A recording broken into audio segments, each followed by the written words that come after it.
राम राम मित्रांनो, पशुप्रेमी YouTube channel तुमचं सहर्ष स्वागत आहे. सांगण्याचा मुद्दा हा आहे मित्रांनो, की आपला बैलजोड तुम्ही बघू शकता. आणि बैलजोड शेतामध्ये आणल्यानंतर चारायला वगैरे तुम्ही बघू शकता.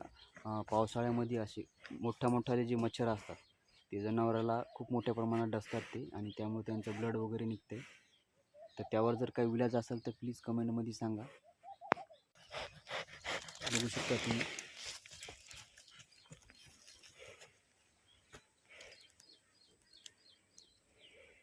किती भयानक चावतात ते. डायरेक्ट ते ब्लड काढतात आणि